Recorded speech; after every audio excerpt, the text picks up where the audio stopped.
Hello, my name is Tyler Round and I live in Kansas City. Go Chiefs! Today, I'm going to talk about my brew day. Yep, I'm talking about home brewing. So let's get started. Back in August of 2016, so roughly 7 months ago, I did my first brew session. It was awesome.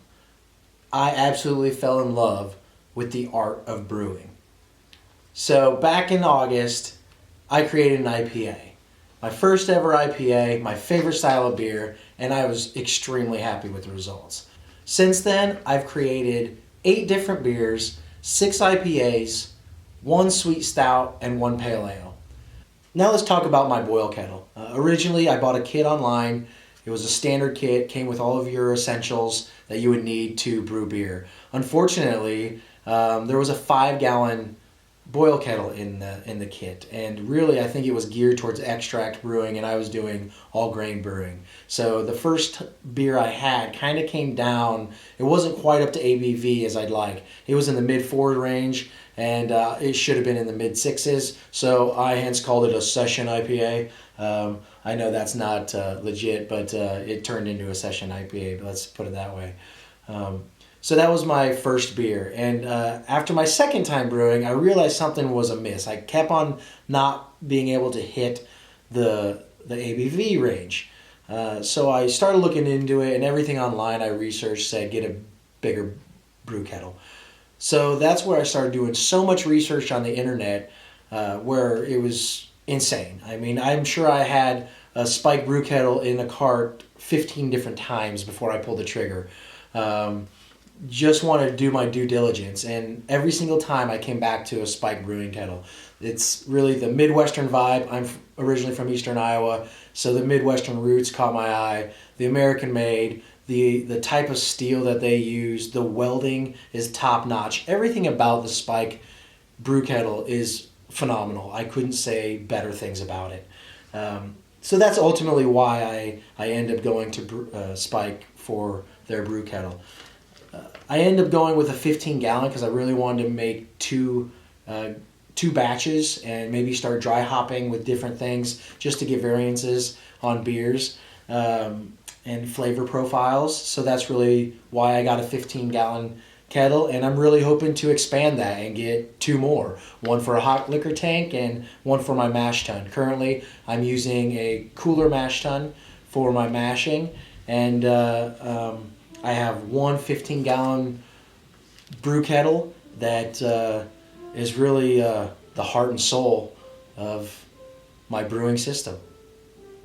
All right, now that you know a little bit about me and the equipment that I have, I want to walk you through a typical brew day of mine. So first off, it starts by gathering all my supplies and grabbing everything I need for the entire day. It's typically a 5 to 6 hour day for me, depending on certain things, but typically that's the range that I complete my brew day.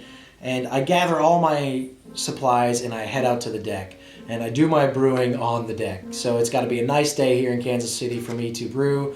So I gather all my supplies, head out on the deck, set up the burner, fire up the boil, the water for the mash tun, and I get that up to temperature.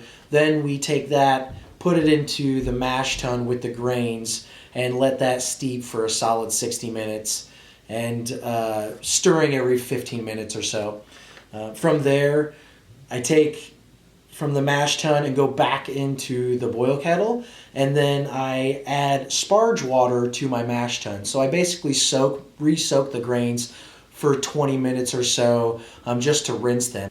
So after I've rinsed the grains of all of the sugar, and gotten the boil kettle up to its volume where I want to start the boil, I then crank up the heat and get it going to where I can reach a 210 degrees. That is the boiling point of water, and usually the break happens right at 210, 211, and we get a good rolling boil, and we can proceed with either adding hops, noble hops at the beginning, or at different intermittent stages throughout the boil. I typically wait towards the end of the boil in order to add my hops because I love the aroma and flavor of hops, but that's just my cup of tea. So with 15 minutes left in the boil is when I add my homemade wort chiller. So that goes in, at the 15-minute mark so it can sanitize the chiller. And once I hit that 60-minute mark, I start the cool down, but I don't turn on my wort chiller then. I like to add hops and slowly stir the boil down until it gets to about 190, 185 degrees. And then from there is when I turn on my wort chiller that's in an ice bath that's recirculating water. And I found that I'm saving 20 plus gallons of water by having an ice chest that is recirculating the water. It's very, very efficient. I'm so glad I got the simple pond pump to use as my my wort chiller. So I do that. It usually comes down in temperature within 20 to 25 minutes. We cool it down to 65 or 70 degrees, which is basically pitching temperature. I like to get it down to there every single time, and that's just my mark. And then once I transfer to the carboy, I pitch the yeast, I aerate, and let it ferment. After 4 to 7 days of fermentation, I move to a secondary, where I secondary ferment for 1 to 2 plus weeks, depending on the beer. And after it's done fermenting, I typically bottle condition. That's what I've been doing lately, although I just got some kegs and I'm moving to kegging as I'm just done with bottling. So moving over to the kegging world and excited to put my pale ale into a keg. Well, that concludes my first brew day story. It's been fun putting this together, and cheers to all you homebrewers.